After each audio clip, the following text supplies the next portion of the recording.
ನೀವು D K Shivakumar ಅವ್ರ ಟೀಮ, ಸಿದ್ದರಾಮಯ್ಯ ಅವರ ಟೀಮ? ನಾವು ಕಾಂಗ್ರೆಸ್ ಟೀಮ್ ರೀ. ಕಾಂಗ್ರೆಸ್ಗಿಂತ JDS ಕೆಲವೊಂದು ಟೈಮ್ ಬೆಟರ್ ಅನ್ನಿಸ್ಬಿಡುತ್ತೆ. ಯಾಕೆಂತಂದ್ರೆ ಅವ್ರು 24 ಜನರಿಗೆ ಟಿಕೆಟ್ ಕೊಟ್ಟಿದ್ರು, ನಿಮ್ಮಲ್ಲಿ ಕೊಟ್ಟಿದ್ದೆ 14-15 ಜನಕ್ಕೆ ಅಷ್ಟೇ. ಅಂತ ಸರ್ಕಾರ ಏನಕ್ ಬೇಕ್ರಿ? ಆ ಅಧಿಕಾರ ತಗೊಂಡು ಎಂತ ಮಾಡ್ತೀರಾ? ಏನಾದ್ರೂ ಈ ದೇಶದಲ್ಲಿ ಹಿಂದೂಗಳಿಗೆ ಬಿಜೆಪಿಯಿಂದ ಮಾತ್ರ ಖತ್ರ, ಬೇರೆಯವರು ಯಾರಿಂದಲೂ ಖತ್ರ ಇಲ್ಲ. ಅವನು ಫಿನಿಶ್ ಮಾಡ್ಬಿಡ್ತೀನಿ, ಇವ್ರಿಗೆ ಎತ್ತೀನಿ ಅಂದ್ರೆ ಅದಲ್ಲೇ ಅಲ್ಲ. ಪ್ರಚಾರಕ್ಕೆ ಅದನ್ನ ಕರಿಬೇಕಿತ್ತು ಅಂತ. ಇದೇನ್ ಮದ್ವೆ ಮನೆ ಊಟನ ಅಂತ ಅವರೇ ಹೋಗಿ ಪಕ್ಷದವರು ಜವಾಬ್ದಾರಿ ತಗೊಂಡು ಮಾಡ್ಬೇಕಪ್ಪ. ಸಾದಿಕ್ ಪೈ ಅವರು ನಮ್ಮ ಪಕ್ಷದ ಕಾರ್ಯಕರ್ತ. ಪತ್ನಿ ಸತ್ತಾಗ ಪತಿಗೆ ಅನುಕಂಪ ಇರುತ್ತೆ, ಪತಿ ಸತ್ತಾಗ ಪತ್ನಿಗೆ ಅನುಕಂಪ ಇರುತ್ತೆ, ಮೊಮ್ಮಗನಿಗೆ ಹೆಂಗ ಅನುಕಂಪ ಬರುತ್ತೆ? ನಮಗೆ ಟಿಕೆಟ್ ತರೋದಕ್ಕೆ ನಮ್ಮ ಸಮುದಾಯದ ನಾಯಕರಿಗೆ ಆಗ್ಲಿಲ್ಲ, ಅದು ಯಾವ ಮುಖ ತಗೊಂಡ್ ಬಂದ್ಬಿಟ್ರು ಅವ್ರು ನಮ್ಮ ಹತ್ರ ಓಟ್ ಕೇಳೋದಕ್ಕೆ? ನಮ್ಮ ಮೇಲೆ ಅವ್ರದ್ದು ಹಕ್ಕಿದೆ ಹೇಳಕ್ಕೆ. ಅಂದ್ರೆ ಪಕ್ಷದ ಹಿತಾಸಕ್ತಿಯ ಮುಖ್ಯ ಆಯ್ತಾ ಸಮುದಾಯದ ಹಿತಾಸಕ್ತಿಗಿಂತ? ಕಾಂಗ್ರೆಸ್ ಪಕ್ಷ ಗಟ್ಟಿಯಾಗಿ ನಮ್ಮ ಸಮುದಾಯದ ಜೊತೆ ನಿಲ್ತಾ ಇದೆ ಅಂತಾನು ಕೂಡ ಗೊತ್ತಾಗಿರ್ತಕ್ಕಂಥದ್ದು. ಈ ನಿಲ್ತಿರೋದು ಎಲ್ಲೋ ಒಂದ್ ಕಡೆ ವೀಕ್ನೆಸ್ ಆಗ್ತಿದೆ ಮುಸಲ್ಮಾನರದ್ದು. ನಜೀರ್ ಸಾಹೇಬ್ರಿಗೂ ಪೊಲಿಟಿಕಲ್ ಸೆಕ್ರೆಟರಿ ಮಾಡುದು, ಕಿತ್ಕೊಂಡು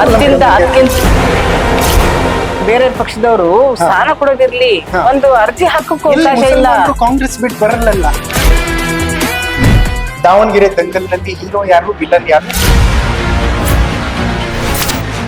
ಈ ಕಾರ್ಯಕ್ರಮದ ಪ್ರಾಯೋಜಕರು ವಿನಯ್ ಕುಮಾರ್ ತರೀಕೆರೆ, ಮಹಾಪ್ರಧಾನ ಕಾರ್ಯದರ್ಶಿ, ಬೆಂಗಳೂರು ಕೇಂದ್ರ ಲೋಕಸಭಾ ಕ್ಷೇತ್ರ, ಯುವ ಜನತಾ ದಳ. ಅಭಯಾನಲ್ಲಿ ಇವತ್ತಿನ ಗೋಲ್ಡ್ ಪ್ರೈಸ್ ಚೆಕ್ ಮಾಡಿದ್ಯಾ? ಇಲ್ಲ. ಅಭಯಾನಲ್ಲಿ ಗೋಲ್ಡ್ ಸೇಲ್ ಮಾಡು, ಗೋಲ್ಡ್ ಇಂಟ್ರೆಸ್ಟ್ ಸೇವ್ ಮಾಡು. 8861 ವೀಕ್ಷಕರೇ ನಮಸ್ಕಾರ, ನೀವು ನೋಡ್ತಾ ಇದ್ದೀರಾ ಹೆಲೋ ಹಿಂದೂ. ನಾನು ಸೈಯದ್ ಹಿದಾಯತ್. ದಾವಣಗೆರೆ ದಕ್ಷಿಣ ದಂಗಲ್, ಕೆಲವರ ತಲೆದಂಡ ಮತ್ತು ಕೆಲವರು ಫುಲ್ ಶೈನ್ ಆಗ್ತಿದ್ದಾರೆ, ಪ್ರೆಸ್ ಮೀಟ್ ಗಳನ್ನ ಮಾಡ್ತಿದ್ದಾರೆ, ಮಾತಾಡ್ತಿದ್ದಾರೆ. ಇಲ್ಲ, ಕಾಂಗ್ರೆಸ್ ಪಾರ್ಟಿ ಬಿಟ್ರೆ ನಮ್ಮ ಮುಸಲ್ಮಾನರಿಗೆ ಅಷ್ಟು ಸ್ಟ್ರಾಂಗ್ ಆಗಿ ಸಪೋರ್ಟ್ ಮಾಡುವಂತವ್ರು ಇಲ್ಲ ಅಂತ. ಎಲ್ಲ ಪ್ರಶ್ನೆಗಳಿಗೆ ಉತ್ತರ ಕಂಡುಕೊಳ್ಳೋಣ. ನಮ್ ಜೊತೆ ಬಿಲ್ಕಿಸ್ ಬಾನು ಅವ್ರು ಜಾಯ್ನ್ ಆಗ್ತಿದ್ದಾರೆ. ಮೇಡಮ್ ನಮಸ್ಕಾರ, ಹೇಗಿದ್ದೀರಿ? ಚೆನ್ನಾಗಿದ್ದೀನಿ. ಓಕೆ, ಫೈನಲಿ ದಾವಣಗೆರೆ ದಂಗಲ್ ಮುಗೀತು. ರಿಸಲ್ಟ್ ಒಂದು ಬರಬೇಕು. ರಿಸಲ್ಟ್ ಬರೋದಕ್ಕೂ ಮುಂಚೆನೆ ಬೇಜಾನ್ ಬೆಳವಣಿಗೆಗಳು ನಡೀತಾ ಇದೆ, ರಾಜೀನಾಮೆ ಪರ್ವಗಳು ನಡೀತಾ ಇದೆ. ಏನಾಗ್ತಿದೆ ಆಕ್ಚುಲಿ ಕಾಂಗ್ರೆಸ್ ಅಲ್ಲಿ? ಎಲ್ಲ ಚುನಾವಣೆ ಮುಗೀತು, ಚುನಾವಣೆ ಗೆಲ್ಲಿ 2 ಉಪಚುನಾವಣೆಯಲ್ಲಿ ಕಾಂಗ್ರೆಸ್ ಗೆಲ್ಲುತ್ತೆ. ಓಕೆ, ದಾವಣಗೆರೆ ಬಾಗಲಕೋಟೆ 2 ಗೆಲ್ತೀವಿ ನಾವು. ನಮ್ಮ ಪಕ್ಷದ ಸಿದ್ಧಾಂತ, ನಮ್ಮ ಸರ್ಕಾರ ಮಾಡಿರ್ತಕ್ಕಂತ ಸಾಧನೆಗಳು, ಅದನ್ನೇ ಹೇಳ್ಕೊಂಡು ಜನರ ಹತ್ರ ಹೋದ್ವಿ. ಜನ ಅದನ್ನು ಒಪ್ಕೊಂಡಿದ್ದಾರೆ. ಒಪ್ಕೊಂಡು ವಿಶೇಷವಾಗಿ ಮಹಿಳೆಯರು ಪಂಚ ಗ್ಯಾರಂಟಿಗಳನ್ನ ನಾವು ನೆನ್ಪು ಮಾಡ್ಕೊಟ್ವಿ. ಅವರಿಗೆ ನೆನ್ಪು ಮಾಡೋಕ್ಕಿಂತ ಅವರೇ ನಮಗೆ ಜ್ಞಾಪಿಸಿದ್ರು, ಈ ಸರ್ಕಾರ ನಮಗೆ ಇಷ್ಟೊಂದು ಮಹಿಳೆಯರ ಆರ್ಥಿಕ ಸಬಲೀಕರಣಕ್ಕೋಸ್ಕರ ಮತ್ತೆ ಸ್ವಾಭಿಮಾನ ಬದುಕಕ್ಕೋಸ್ಕರ ಒಂದು ದಾರಿ ತೋರಿಸಿದೆ ಸರ್ಕಾರ. ಹಾಗಾಗಿ ನಾವು ಮಹಿಳೆಯರು ಸರ್ಕಾರದ ಪರವಾಗಿ ಕಾಂಗ್ರೆಸ್ ಪಕ್ಷವನ್ನೇ ನಾವು ಗೆಲ್ಲಿಸ್ತೀವಿ ಅಂತಾನು ಕೂಡ ಆ ತೀರ್ಮಾನ ತಗೊಂಡಿದ್ದಾರೆ. ಓಕೆ, ಈ ಟಿಕೆಟ್ ಮುಸಲ್ಮಾನರಿಗೆ ಸಿಗ್ಲಿಲ್ಲ ಅನ್ನೋ ವಿಚಾರದ ಬಗ್ಗೆ ಆಕ್ರೋಶ ಇಲ್ವಾ? ಆಕ್ರೋಶ ಇದ್ದರೆ ಎಷ್ಟು % ವೋಟ್ಗಳು ಡಿವೈಡ್ ಆಗಿ ಹೋಗಿದಾವೆ? ಅಲ್ಲ, ಮುಸಲ್ಮಾನರಿಗೆ ಟಿಕೆಟ್ ಕೊಡ್ಬೇಕು ಅಂತ ಎಲ್ಲರ ಅಭಿಪ್ರಾಯನೂ ಇದ್ದಿದ್ದೆ. ಅದು ಹೋರಾಟನೂ ಕೂಡ ಹಾಗೆ ಮಾಡಿದ್ವಿ ನಾವು. ಓಕೆ, ಒಂದು ಟ್ರೆಡಿಷನ್ ಇದೆ. ಒಂದು ಯಾರು ನಿಧನರಾಗ್ತಾರೆ, ಯಾವುದೇ ಪಕ್ಷ ಇರ್ಲಿ, ಯಾರು ನಿಧನರಾಗ್ತಾರೆ ಅವರ ಕುಟುಂಬದ ಸದಸ್ಯರಿಗೆ ಟಿಕೆಟ್ ಕೊಡಬೇಕು ಅಂತ ಒಂದು ವಾಡಿಕೆ ಇದೆ. ಆ ನಿಟ್ಟಿನಲ್ಲಿ ಬಾಗಲಕೋಟಲ್ಲೂ ಕೂಡ ಮೇಟಿ ನಿಧನರಿದ್ದ ಅವ್ರ ಮಗನ್ ಕೊಟ್ರು. ಇಲ್ಲೂ ಕೂಡ ದಾವಣಗೆರೆ ದಕ್ಷಿಣದಲ್ಲಿ ಅವರು ಅಜ್ಜ ಸತ್ತಿದ್ದಕ್ಕೆ ಅವ್ರ ಮೊಮ್ಮಗಂಗೆ ಕೊಟ್ಟಿದ್ರು. ಆ ನಿಟ್ಟಿನಲ್ಲಿ ಹೈಕಮಾಂಡ್ ಅವರು ಆ ತೀರ್ಮಾನ ತಗೊಂಡಿರೋ ಹಿನ್ನೆಲೆಯಲ್ಲಿ ಬಟ್ ನಾವು ಕೊನೆಯವರೆಗೂ ಕೂಡ ಸ್ಥಾಯಗತಾಗಿ ಎಲ್ಲಾ ಅಲ್ಪಸಂಖ್ಯಾತ ನಾಯಕರು ಮತ್ತು ಮುಖ್ಯಮಂತ್ರಿಗಳು ಕೂಡ ಅಲ್ಪಸಂಖ್ಯಾತರಿಗೆ ಕೊಡ್ಬೇಕು ಅಂತಾನು ಕೂಡ ಒಂದು ಗಟ್ಟಿ ನಿಲುವು ಕೂಡ ತಗೊಂಡಿದ್ರು ಅವರು. ಆದ್ರೂ ಹೈಕಮಾಂಡ್ ಇಂದ ನಿರ್ದೇಶನ ಈ ತರ ಹಲವಾರು ವರ್ಷಗಳಿಂದ ಈ ತರ ಒಂದು ಸಾಂಪ್ರದಾಯಿಕ ಒಂದು ತೀರ್ಮಾನ ತಗೊಂಡಿರೋದ್ರಿಂದ ಅದನ್ನ ಬಾಗಲಕೋಟೆಗೆ ತೀರ್ಮಾನ, ಇಲ್ಲಿಗೊಂದು ತೀರ್ಮಾನ ತಗೊಳಕ್ಕಾಗಲ್ಲ. ಚೇಂಜ್ ಮಾಡೋದಾದ್ರೆ 2 ಚೇಂಜ್ ಮಾಡಬೇಕು, ಇಲ್ಲಾಂದ್ರೆ ಈ ತರ ಮಾಡಬೇಕು ಅಂತ ಹೇಳೋ ಹಿನ್ನೆಲೆಯಲ್ಲಿ ಮುಖ್ಯಮಂತ್ರಿ ಅವರು ಕೂಡ ಮತ್ತು ನಮ್ಮ ನಾನು ಅದ್ರ ಇರ್ಲಿಲ್ಲ, ನಮ್ಮ ನಾಯಕರು ಕೂಡ ಅದನ್ನು ಒಪ್ಕೊಂಡಿರೋ ಹಿನ್ನೆಲೆಯಲ್ಲಿ ಅಲ್ಲಿಗೆ ಸಮರ್ಥಿಗೆ ಟಿಕೆಟ್ ಕೊಟ್ಟಿರೋ ತೀರ್ಮಾನವನ್ನ ಆಯ್ತು. ಓಕೆ, ಒಂದ್ ಕಡೆ ಹೇಳ್ತೀರಿ ಅಲ್ಲಿ ಕೊಟ್ರೆ ಇಲ್ಲೂ ಕೊಡ್ಬೇಕು ಅನ್ನೋ ಚರ್ಚೆ ಇತ್ತು, ಮತ್ತೊಂದ್ ಕಡೆ ಹೇಳ್ತೀರಿ ಇಲ್ಲ ಒಂದೇ ಒಂದು ಮುಸಲ್ಮಾನರ ಹೆಸರು ಹೇಳಿದ್ರು, ಅದನ್ನ ಹೊರತುಪಡಿಸಿದ್ರೆ ಬೇರೆಯವ್ರ ಹೆಸರು ಹೇಳಿಲ್ಲ ಅಂತ. ಈ ದ್ವಂದ್ವತೆಗಳು ಒಂದ್ ಕಡೆ ಕನ್ಫ್ಯೂಷನ್ ಕ್ರಿಯೇಟ್ ಮಾಡ್ತಾ ಇದೆ ಜನರಿಗೆ. ಅಲ್ಲ ಈಗಾಗ್ಲೇ ಇದ್ರ ಬಗ್ಗೆ ಸಾಕಷ್ಟು ಚರ್ಚೆನೂ ಆಗಿದೆ, ಸಾಕಷ್ಟು ಮಾಹಿತಿಗಳು ನಿಮಗೆ ಸಿಕ್ಕಿದೆ. ನಮ್ದು ಒಂದು ಬಹಳ ಬಲವಾಗಿ ನಮ್ದು ಒಂದು ಬೇಡಿಕೆ ಇದ್ದಿದ್ದು ಒಂದು ಮುಸಲ್ಮಾನರಿಗೆ ಕೊಡಿ ಅಂತ ಹೇಳಿ. ನಾವು ಮುಖ್ಯಮಂತ್ರಿ ಹತ್ರನೂ ಕೂಡ ಹೇಳಿದ್ವಿ, ನಮ್ಮ ಇನ್ಚಾರ್ಜ್ ಸುರ್ಜಿವಾಲ ಹತ್ರನೂ ಹೇಳಿದ್ವಿ, ಮತ್ತೆ ಅಭಿಷೇಕ್ ಹತ್ರನೂ ಹೇಳಿದ್ವಿ. ಆಮೇಲೆ ಅಲ್ಲಿ ಜಿಲ್ಲಾ ಮಂತ್ರಿನೂ ಕೂಡ ಬಹುಶಃ ನಾವು ಎಲ್ಲಿ ಎಡಬಿಟ್ವಿ ಅಂತಂದ್ರೆ ಅಲ್ಪಸಂಖ್ಯಾತರಿಗೆ ಕೊಡುವ ನಿಟ್ಟಿನಲ್ಲಿ ಅವ್ರ ಅಭಿಪ್ರಾಯನೂ ಕೇಳ್ಕೊಂಡು ಅವರಿಗೆ ಮನವೊಲಿಸಿ, ಯಾಕಂದ್ರೆ ಅಲ್ಲಿ ಒಬ್ರು ಯಾವ್ದೇ ಜಿಲ್ಲೆಯಲ್ಲಿ ಜಿಲ್ಲಾ ಮಂತ್ರಿ ಅಂತಂದ್ರೆ ಅವ್ರು ಬಹಳ ದೊಡ್ಡ ಜವಾಬ್ದಾರಿ ಇರುತ್ತೆ.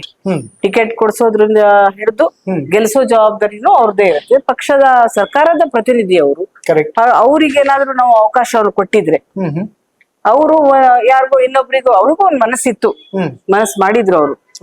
ಒಂದು ಹಿಂದೆನೂ ಕೂಡ ಅವ್ರ ತಂದೆಯವರು ಕೂಡ ಏನೋ ಮಾತು ಕೊಟ್ಟಿದ್ರು ಅಂತ, ನನಗೆ ಎಷ್ಟು ಮಟ್ಟಿಗೆ ನಿಜ ಅಂತ ಗೊತ್ತಿಲ್ಲ.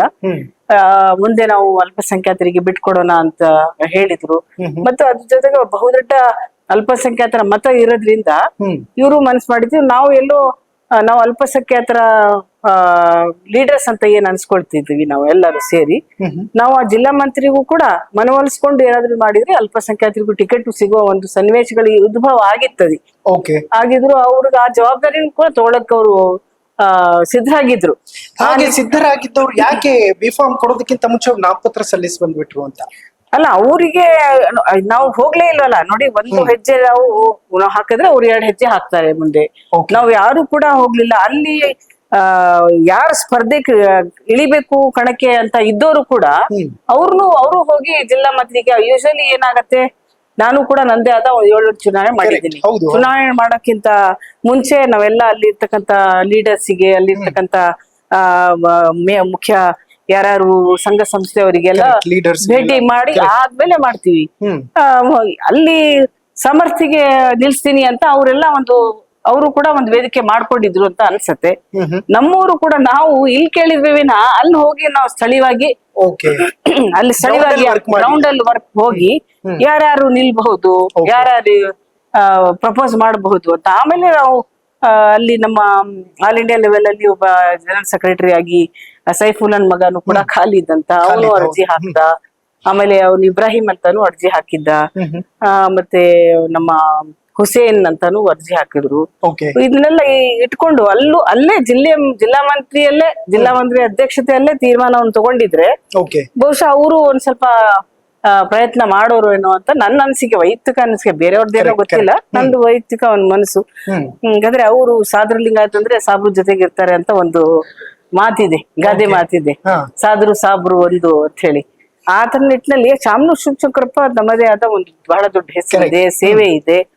ನಮ್ಮ ಜನನು ಕೂಡ ಅವ್ರ ಜೊತೆಗೆ ಬಹಳಷ್ಟು ವರ್ಷಗಳಿಂದ ಒಂದು ಜೊತೆ ಆಗಿ ಅವ್ರ ಜೊತೆಗೆ ಎಲ್ಲ ಕೆಲಸ ಕಾರ್ಯಗಳನ್ನು ನಡ್ಸ್ಕೊಂಡು ಹೋಗಿರೋದ್ರಿಂದ ಬಾಂಧವ್ಯ ಚೆನ್ನಾಗಿತ್ತು ಅಲ್ಲಿ. ಈಗ ಪತ್ನಿ ಸತ್ತಾಗ ಪತಿಗೆ ಅನುಕಂಪ ಇರುತ್ತೆ, ಪತಿ ಸತ್ತಾಗ ಪತ್ನಿಗೆ ಅನುಕಂಪ ಇರುತ್ತೆ, ಮೊಮ್ಮಗನಿಗೆ ಹೆಂಗ್ ಅನುಕಂಪ ಬರುತ್ತೆ? ಅನುಕಂಪದ ಫ್ಯಾಕ್ಟರ್ ಅಲ್ಲಿ ಅದು ವರ್ಕೇ ಆಗಲ್ಲ ಅನ್ನೋದು ತುಂಬಾ ಜನ ಅವರಿಗೆ ಮಗ ಇನ್ನೊಬ್ಬ ಇದ್ದಿದ್ರೆ ಏನೋ ನಿಲ್ಸ್ತಾ ಇದ್ರು, ಇದ್ರು ಆದ್ರೂ ಕೂಡ ಇದ್ರು.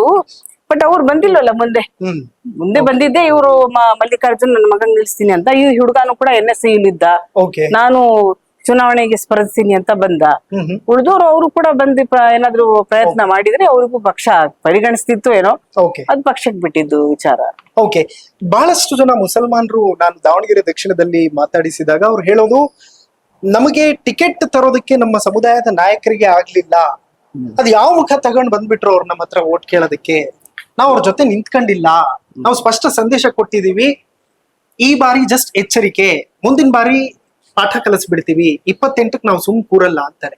ಅಲ್ಲ ನೋಡಿ, ಅವರ ಅನಿಸಿಕೆ ಒಳ್ಳೆ ಅನಿಸಿಕೆ, ಅವರು ವ್ಯಾಲಿಡ್, ಅದಕ್ಕೆ ಆದ ಒಂದು ವ್ಯಾಲಿಡ್ ರೀಸನ್ ಕೂಡ ಇದೆ. ನಾವು ಕೊಡ್ಸ್ಲಿಲ್ಲ ಟಿಕೆಟ್, ಯಾವ ಒಂದು ಅಧಿಕಾರ ಇದೆ ಇವರಿಗೆ ಬಂದ್ ಕೇಳಕ್ಕೆ ಮತ ಅಂತ ಹೇಳಿ. ನಾವು ಅಲ್ಲಿ ಬರೋಕ್ಕಿಂತ ಮುಂಚೆ ನಾವು ಮುಖ್ಯಮಂತ್ರಿ ಹತ್ರ, ನಮ್ಮ ಹೈಕಮಾಂಡ್ ಹತ್ರ, ಈ ಚುನಾವಣೆಗೆ ನೀವು ಹೇಗೋ ನಮ್ಮ ಅಲ್ಪಸಂಖ್ಯಾತರಿಗೆ ವಂಚನೆ ಮಾಡಿದ್ರಿ, ಮುಂದಿನ ಚುನಾವಣೆಗಳಾದ್ರೂ ಅಲ್ಪಸಂಖ್ಯಾತರಿಗೆ ಕೊಡಬೇಕು ಅಂತ ಒಂದು ಮಾತು ಕೂಡ ಅವ್ರ ಕಿವಿ ಮಾತನ್ನು ಹಾಕಿದ್ವಿ ನಾವು. ಅದನ್ನು ಕೂಡ ನಮಗೆ ಮುಂದಿನ ಚುನಾವಣೆಗೆ ಅಂದ್ರೆ 5 ವರ್ಷ, ಶಾಮನೂರ್ ಶಿವಶಂಕರಪ್ಪ 5 ವರ್ಷದ ಅವಧಿಗೆ ಆಯ್ಕೆ ಮಾಡಿದ್ದು. 3 ವರ್ಷ ತುಂಬಿತು, ಇನ್ನು 2 ವರ್ಷ ಇತ್ತು. ಆ 2 ವರ್ಷದ ಅವಧಿಗಾದ್ರೂ ಅವರಿಗೆ ಒಂದು 5 ವರ್ಷ ಪೂರ್ಸಂಗ್ ಆಗತ್ತೆ. ಮುಂದೆ ಅವಕಾಶ ಸಿಕ್ಕ ಕೊಡೋಣ ನಾವು ಅಂತಾನು ಕೂಡ ಹೈಕಮಾಂಡ್ ಅಲ್ಲಿ ಚರ್ಚೆ ನಡೀತಾ ಇದೆ. Okay. ಅದನ್ನ ಅವ್ರು ಹೇಳಿದ್ದಕ್ಕೆ ನಾವು ಒಂದ್ ಮುಂದೆ ಹೆಜ್ಜೆ ನಾವು ಹೋಗಿ ಅಲ್ಲಿ, ಬಟ್ ನಮಗೂ ಕೂಡ ಬಹಳ ಕಷ್ಟ ಆಯ್ತು ಅಲ್ಲಿ, ನಮ್ ಜನರಿಗೆ ಉತ್ತರ ಕೊಡೋದು ಕಷ್ಟ ಆಯ್ತು. ವಿಶೇಷವಾಗಿ ಯುವಕರು ಯಾಕಂದ್ರೆ ಯಾವ್ದೇ ಇರ್ಲಿ ತಮ್ಮನ ಪ್ರತಿನಿಧಿಯವರು ಇರ್ಬೇಕು ಅಂತ ಆಸೆ ಪಡೋರು. Correct, ಹೌದು. ಹಾಗಾಗಿ ಕೊನೆಗೆ ನಮ್ಮ ಸರ್ಕಾರ ಸಿದ್ದರಾಮಯ್ಯ ಅವರು ಮತ್ತೆ ಮುಖ್ಯಮಂತ್ರಿ ಆದ ಸಿದ್ದರಾಮಯ್ಯ ಅವರು, ಉಪಮುಖ್ಯಮಂತ್ರಿ ಡಿ ಕೆ ಶಿವಕುಮಾರ್ ಅವರು, Okay. ನಮ್ಮ ಸರ್ಕಾರದ ನಮ್ಮ ವಿಶೇಷವಾಗಿ ಅಲ್ಪಸಂಖ್ಯಾತರಿಗೆ ಒಂದು ಕೊಟ್ಟಿರ್ತಕ್ಕಂಥ ಬಜೆಟಿನ ಗಾತ್ರ, ಕಾರ್ಯಕ್ರಮಗಳು, ಇದನ್ನೆಲ್ಲ ನಾವು ಎಳೆಯಾಗಿ ಹೇಳಿದಾಗ Okay. ಎಲ್ಲರೂ ಕೂಡ ನಮ್ ಜೊತೆಗೆ ಬಂದ್ರು. Okay. ನಮಗೆ ಸ್ವಾಗತವನ್ನು ಮಾಡಿದ್ರು, ಪ್ರತಿ ಒಂದು ವಾರ್ಡರ್ ಕರ್ಕೊಂಡು ಹೋದ್ರು, ಬಹಳ ದೊಡ್ಡ ಒಂದು ರ್ಯಾಲಿಯನ್ನು ಮಾಡಿದ್ರು. ಆ ಒಂದು ಐತಿಹಾಸಿಕ ರ್ಯಾಲಿನೂ ಕೂಡ ಆಯ್ತು ಅಲ್ಲಿ. Okay. ಸಮುದ್ರ ಹೋಗುವ ಹಾಗೆ ಎಷ್ಟೋ ಕಿಲೋಮೀಟರ್ ದೂರವರೆಗೆ ಅಷ್ಟು ಜನ ಬಂದ್ರು. ಹಾಗಾಗಿ ಎಲ್ಲರಿಗೂ ಬೆಂಬಲವನ್ನು ಸಿಕ್ಕಿದೆ. Okay. ಅದು ಚುನಾವಣೆಗೆ ಎಲ್ಲರೂ ಕಡೆಗೆ ಇಳಿದೇ ಇಳಿತಾರೆ, ಎಲ್ಲರಿಗೂ ಆಸೆ ಇರುತ್ತೆ. ಹಾಗಾಗಿ ಬಹಳಷ್ಟು ಜನ ಚುನಾವಣೆಗೆ ಅರ್ಜಿ ಹಾಕೋಣ, ನಿಲ್ಲಣ, ನೋಡೋಣ ಅಂತಾನು ಕೂಡ ಇರ್ತಾರೆ. ಆದ್ರೆ ನಮಗೆ ಬಹಳ ಒಳ್ಳೆ ಬೆಂಬಲನು ಕೂಡ ಸಿಕ್ತು. ಓಕೆ, ಈಗ ಈ ಸನ್ನಿವೇಶದಲ್ಲಿ ಒಂದು ಕಡೆ ಸಮುದಾಯ, ಮತ್ತೊಂದು ಕಡೆ ಪಕ್ಷ. ಆ ಕಡೆ ಪಕ್ಷಕ್ಕೆ ಸಪೋರ್ಟ್ ಮಾಡಿದ್ರೆ ಸಮುದಾಯಕ್ಕೆ ಬೇಜಾರು, ಸಮುದಾಯಕ್ಕೆ ಸಪೋರ್ಟ್ ಮಾಡಿದ್ರೆ ಪಕ್ಷಕ್ಕೆ ಬೇಜಾರು. ಈ ರೀತಿಯ ಸನ್ನಿವೇಶದಲ್ಲಿ ನೀವಿದ್ರಿ ಆಕ್ಚುಲಿ. ಬಟ್ ಎಲ್ಲೋ ಒಂದು ಕಡೆ ಕಾಂಗ್ರೆಸ್ ನ ಜೊತೆ ಯಾರೆಲ್ಲ ಮುಸ್ಲಿಂ ಮುಖಂಡರು ನಿಂತ್ಕೊಂಡ್ರೋ ಅವ್ರನ್ನ ಮೀರ್ ಸಾಧಿಕರು ಅನ್ನೋ ರೀತಿಯಲ್ಲಿ ಅಲ್ಲ, ಬಿಂಬಿಸಲಾಗ್ತಾ ಅದ ಇದೆ. ಹೇಳ್ತಾರೆ ನೋಡಿ, ಯಾವ್ದೋ ಒಂದು ಏನೋ ಒಂದು ಆಸೆ ಪಡ್ತೀವಿ ನಾವು. ಸಿಕ್ಕಾಗ ಒಂದು ನಿಮಗೆ ಒಂದು ಅಂಗೂರ್ ಖಟ್ಟೆ ಅಂತ ಒಂದು ಇದು ಹೇಳ್ತೀವಿ. ಹಾ. ಲೋಂಬಡಿ ಅದನ್ನ ತಿನ್ನಕ್ ಹೋಗತ್ತೆ. ಕರೆಕ್ಟ್, ಕೈಗೆ ಕೈಗೆ ದ್ರಾಕ್ಷಿ ಅದನ್ನ ಸಿಗದೆ ಇದ್ದಾಗ ಹುಳಿ ಅಂತ ಹೇಳೋದು. ಓಕೆ, ಅದಕ್ಕೆ ನಮಗೆ ಹೇಳಿದ್ರು ಬಹಳಷ್ಟು. ಅದೆಲ್ಲ ರಾಜಕೀಯದಲ್ಲಿ ಸಹಜ. ಓಕೆ, ರಾಜಕೀಯದಲ್ಲಿ ಇರೋದ್ರಿಂದ ಅದನ್ನೆಲ್ಲ ಕೇಳ್ಕೊಬೇಕಾಗತ್ತೆ ನಾವು. ಅದನ್ನ ಕೇಳ್ಕೊಂಡು ಮೆಟ್ಟಿ ನಿಲ್ತು ನಾವು ಎಲ್ಲಿ ಹೋರಾಟ ಮಾಡ್ತೀವಿ ಅಲ್ಲೇ ನಮಗೆ ಜಯ ಸಿಗೋದು. ಓಕೆ. ಹಾಗಾಗಿ ನಮ್ ಜನರು ಏನೇನ್ ಹೇಳಿದ್ರು ಅದಕ್ಕೆ ನಮ್ಗೆ ಏನು ಬೇಜಾರಾಗ್ಲಿಲ್ಲ. ನಮ್ಮ ಮೇಲೆ ಅವ್ರದ್ದು ಹಕ್ಕಿದೆ ಹೇಳಕ್ಕೆ. ಅಂದ್ರೆ ಪಕ್ಷದ ಹಿತಾಸಕ್ತಿಯೇ ಮುಖ್ಯ ಆಯ್ತಾ ಸಮುದಾಯದ ಹಿತಾಸಕ್ತಿಗಿಂತ? ಇಲ್ಲ ನೋಡಿ, ಈ ನಿಮಗೆ ಗೊತ್ತು, ಈ ಪಕ್ಷದ ಇತಿಹಾಸ ಗೊತ್ತು. ಈ ದೇಶದಲ್ಲಿ ಕರೆಕ್ಟ್, ಕಾಂಗ್ರೆಸ್ ಪಕ್ಷಕ್ಕೆ ನಮ್ಮ ಸಮುದಾಯದ ಕೊಡುಗೆನೂ ಇದೆ, ಮತ್ತು ಕಾಂಗ್ರೆಸ್ ಪಕ್ಷ ಗಟ್ಟಿಯಾಗಿ ನಮ್ಮ ಸಮುದಾಯದ ಜೊತೆ ನಿಲ್ತಾ ಇದೆ ಅಂತಾನು ಕೂಡ ಗೊತ್ತಾಗಿರ್ತಕ್ಕಂಥದ್ದು. ಈ ನಿಲ್ತಿರೋದೇ ಎಲ್ಲೋ ಒಂದ್ ಕಡೆ ವೀಕ್ನೆಸ್ ಆಗ್ತಿದೆ ಮುಸಲ್ಮಾನರದ್ದು ಅಂತ. ಇಲ್ಲ, ಹಾಗೇನಿಲ್ಲ. ಈಗ ನಿಮಗೆ ಗೊತ್ತಿರೋ ಹಾಗೆ ಅತ್ಯಂತ ಉನ್ನತವಾದ ಸ್ಥಾನ ನಜೀರ್ ಸಾಹೇಬ್ರಿಗೂ ಪೊಲಿಟಿಕಲ್ ಸೆಕ್ರೆಟರಿ ಮಾಡಿದ್ರು. ಅದಕ್ಕಿಂತ ಉನ್ನತವಾದ ಸ್ಥಾನ ಖಾದರಿಗೆ ಕೊಟ್ರು. ಚೀಫ್ ವಿಪ್ ಆಗಿ ಇವರಿಗೆ ಸಲೀಂ ಅಹಮದ್ಗೆ ಚೀಫ್ ವಿಪ್ ಕೊಟ್ರು. ಮುಖ್ಯ ಸಚೇತಕ ಕೊಟ್ರು. ನೋಡಿ, ಅತಿ ಉನ್ನತವಾದ ಸಬ್ಜೆಕ್ಟ್ ಅನ್ನು ಕೊಟ್ರು. ಇದು ಸ್ಥಾನಮಾನವನ್ನು ಕೊಟ್ಟಿದ್ದಾರೆ. ಈಗ ಅವರು ಟಿಕೆಟ್ ಕೊಡಲ್ಲ, ಬೇರೆ ಪಕ್ಷದವರು ಸ್ಥಾನ ಕೊಡೋದಿರ್ಲಿ, ಒಂದು ಅರ್ಜಿ ಹಾಕಕ್ಕೂ ಅವಕಾಶ ಇಲ್ಲ. ಕಾಂಗ್ರೆಸ್ ಬಿಟ್ಟು ಬರಲ್ಲ, ಇಲ್ಲ ಆತರ ಏನಿಲ್ಲ. ಬಹಳಷ್ಟು ಜನ ಬಿಜೆಪಿ ಇದಾರೆ, ಯಾಕಿಲ್ಲ? ಅವರು ಕೂಡ ಅವರು ಸರ್ಕಾರ ಇರ್ಬೇಕಾದ್ರೆ ವಕ್ಫ್ ಬೋರ್ಡ್ ಚೇರ್ಮನ್ ಬಿಜೆಪಿ ಅವ್ರು ಆಗಿದ್ರು, ಸ್ಟೇಟ್ ಮೈನಾರಿಟೀಸ್ ಅಲ್ಲಿ ಬಿಜೆಪಿ ಆಗಿದ್ರು, ಎಲ್ಲ ಇದಾಗ್ದಲ್ಲಿ ಇದಾರೆ. ಅವರಿಗೆಲ್ಲ ನೇರವಾಗಿ ಟಿಕೆಟ್ ಕೊಟ್ರೆ ಬಿಜೆಪಿ ಮುಸಲ್ಮಾನರಿಗೆ ಡೇಂಜರ್ ಅಲ್ಲ ಅಂತೀರಾ? ಆ ಡೇಂಜರ್ ಪ್ರಶ್ನೆ ಅಲ್ಲ, ಅವ್ರು ಅವಕಾಶಗಳು ಕೊಡಲ್ಲ, ನಮಗೆ ಕೊಡಲ್ಲ ಅವಕಾಶ. ಅದನ್ನ ಅಲ್ಲ ಇದ್ರು ಅವರಿಗೆಲ್ಲ ಕೊಡಬೋದಿತ್ತು, ಅದಕ್ಕೆ ಬೋರ್ಸಿ ಮಾಡ್ತಾರೆ. ಅವ್ರು ಕೊಡಲ್ಲ. ಅವರಿಗೆ ಒಂದೊಂದ್ಸರಿ ಒಂದಷ್ಟು ಪಕ್ಷದ ಬಹಳ ದೊಡ್ಡ ನಾಯಕರು ನಮ್ ಕಚೇರಿ ಕಸ ಗುಡಿಸ್ಬೇಕು, ಕಚೇರಿಯಲ್ಲಿ ಪ್ಯೂನ್ ಕೆಲಸ ಮಾಡ್ಬೇಕು, ಆಗ ಮಾತ್ರ ಟಿಕೆಟ್ ಕೊಡುತ್ತೆ ಅಂತಾನು ಕೂಡ ಲಿಪ್ ಸಿಂಪತಿ ಅವ್ರದಲ್ಲ. ಬೇರೆ ಪಕ್ಷಗಳದ್ದು, ವಿಶೇಷವಾಗಿ ಬಿಜೆಪಿ ಅವರು ಈಗ ಅದನ್ನೇ ಎತ್ತಿ ನಮ್ಮ ವೋಟರ್ಸ್ ಗೆ ಡಿಸ್ಟರ್ಬ್ ಮಾಡಿದ್ರೆ ವಿನ ಅವರು ಎಲ್ಲಿ ಒಂದು ಜಿಲ್ಲಾ ಪಂಚಾಯತ್, ಗ್ರಾಮ ಪಂಚಾಯತ್, ಜಿಲ್ಲಾ ಪಂಚಾಯತ್ ಟಿಕೆಟ್ ಕೂಡ ಸಿಗ್ಲಿಲ್ಲ ಬಿಜೆಪಿಯಿಂದ ರಾಜ್ಯದಲ್ಲಿ. ಏನ್ ಹೇಳ್ತಾರೆ ಈಗ ನೋಡಿ, ಇವತ್ತು 33% ಮೀಸಲಾತಿ ಹೆಣ್ಮಕ್ಳಿಗೆ ಇಂಟ್ರೊಡ್ಯೂಸ್ ಮಾಡಿಸ್ತಾ ಇದ್ದಾರೆ. ಅದರಲ್ಲಿ ಇಂಟರ್ನಲ್ ರಿಸರ್ವೇಶನ್ ಕೊಡ್ಬೇಕು. ಅವ್ರು ಹೇಗೆ ಏಕಾಏಕಿ ಮಾಡ್ಬಿಡ್ತಾರೆ ಅವರು. ಈಗ ನಮ್ಮ 2011 ಸೆನ್ಸಸ್ ಮೂಲಕ ಅದು ಮಾಡ್ತಾ ಇದ್ದಾರೆ. ಈಗ ಇವತ್ತಿನ ಸೆನ್ಸಸ್ ಇದೆಯಲ್ಲ, ಆ ಸೆನ್ಸಸ್ ಮೂಲಕ ಮಾಡ್ಬೇಕು ಅವರು.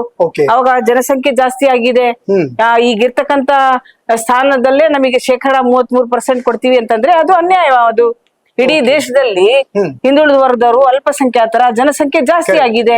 ಜನಸಂಖ್ಯೆ ಆಧಾರದ ಮೇಲೆ ಭೌಗೋಳಿಕವಾಗಿ ನೀವು ವಿಂಗಡಣೆ ಮಾಡಿ ನಮಗೆಲ್ಲರಿಗೂ ಕೊಡಿ. ಅದನ್ನ ನಿಜಕ್ಕೂ ಮೀಸಲಾತಿ ಕೊಟ್ಟಿದ್ದಾರೆ ಅಂದ್ರೆ ದಿವಂಗತ ರಾಜೀವ್ ಗಾಂಧಿ ಅವರು ಸಂವಿಧಾನ 73 ತಿದ್ದುಪಡಿ ಮಾಡಿ ಎಲ್ಲಾ ಹಿಂದುಳಿದ ವರ್ಗದವ್ರಿಗೂ, ಪರಿಶಿಷ್ಟ ಜಾತಿಯವ್ರಿಗೆ ಕೊಟ್ಟಿದ್ದಾರೆ.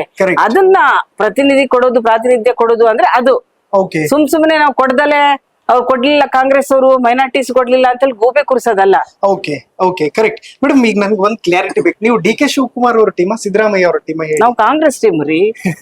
ಕಾಂಗ್ರೆಸ್ ಪಕ್ಷದ ನಾನು ಬಹಳ ಸಿದ್ಧಾಂತವನ್ನ ಒಪ್ಕೊಂಡು, ನಾನು ಆರ್ಡಿನರಿ ವರ್ಕರ್. ನಾನು ಓಕೆ, ನನಗೆ ಯಾಕೆ ಈ ಪ್ರಶ್ನೆ ಕೇಳಿದೆ ಅಂತಂದ್ರೆ ಬಹಳಷ್ಟು ಜನ ಹೇಳ್ತಾ ಇದ್ರು ಸಿದ್ದರಾಮಯ್ಯ ಅವರ ಟೀಮ್ ಅಲ್ಲಿ ಜಮೀರ್ ಅಹಮದ್ ಮತ್ತು ಡಿ ಕೆ ಶಿವಕುಮಾರ್ ಅವರ ಟೀಮ್ ಅಲ್ಲಿ ರಿಜ್ವಾನ್ ಅರ್ಷದ್ ಆಗ್ಲಿ, ಸಲೀಂ ಅಹಮದ್ ಅವರಾಗ್ಲಿ ಮತ್ತು ಬೇರೆ ಬೇರೆ ನಾಯಕರುಗಳಿದ್ದಾರೆ.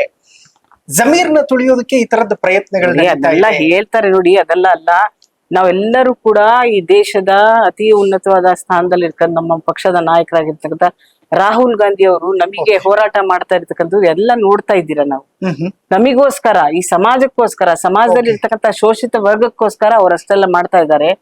ನಮ್ಮ ನಾಯಕರು ಮಲ್ಲಿಕಾರ್ಜುನ್ ಖರ್ಗೆ ಅವರು, ರಾಹುಲ್ ಗಾಂಧಿ ಅವರು, ಸೋನಿಯಾ ಗಾಂಧಿ ಅವರು, ಅದೇ ರೀತಿ ನಮ್ಮ ರಾಜ್ಯದಲ್ಲಿ ಇರ್ತಕ್ಕಂಥ ಡಿ ಕೆ ಶಿವಕುಮಾರ್ ಅವರು, ಸಿದ್ದರಾಮಯ್ಯ ಅವರು, ಅವ್ರ ನಾಯಕತ್ವದಲ್ಲಿ ನಾವೆಲ್ಲರೂ ಕೂಡ ಕಾಂಗ್ರೆಸ್ ಪಕ್ಷನ ಗಟ್ಟಿಗೊಳಿಸ್ತಾ ಇದೀವಿ. ನಮ್ ಸರ್ಕಾರ ಬಂದಿದೆ, ಎಲ್ಲರೂ ಕೂಡ ಕಾಂಗ್ರೆಸ್ ಪಕ್ಷದ ಶಿಸ್ತಿನ ಸಿಪಾಯಿಗಳು ನಾವು. ಆ ಬಣ ಈ ಬಣ ಅದನ್ನೆಲ್ಲ ಹೇಳೋದಲ್ಲ. ಈ ಪಕ್ಷ ದೇಶಕ್ಕೆ ಸ್ವತಂತ್ರ ತಂದಿರ್ತಕ್ಕಂತ ಪಕ್ಷ. ಈ ಪಕ್ಷನೇ ಸಾಮಾಜಿಕ ನ್ಯಾಯ ಏನಾದ್ರು ಕೊಡುತ್ತೆ ಅಂತಂದ್ರೆ, ಸಮಾಜದಲ್ಲಿ ಇರ್ತಕ್ಕಂಥ ಎಲ್ಲಾ ವರ್ಗದವರಿಗೂ ನ್ಯಾಯ ಕೊಡುತ್ತೆ ಅಂದ್ರೆ ಕಾಂಗ್ರೆಸ್ ಪಕ್ಷ ಮಾತ್ರ ಕೊಡಕ್ ಸಾಧ್ಯ. ಮತ್ತೆ ದಾವಣಗೆರೆ ದಕ್ಷಿಣದಲ್ಲಿ ಯಾಕೆ ಅದನ್ನೇ ಹೇಳಿದ್ನಲ್ಲ, 5 ವರ್ಷದ ಅವಧಿಗೆ ಶಾಮನೂರ್ ಸಂಗ್ರಾಮ ಕೊಟ್ಟಿದ್ರು. 3 ವರ್ಷ ಆಯ್ತು ಅಲ್ಲ, 2 ವರ್ಷ ಅವಧಿಗೆ ಕೊಟ್ಟಿ, ಮುಂದೆ ಏನ್ ಅವಕಾಶ ಅಲ್ಲ ನೋಡಿ.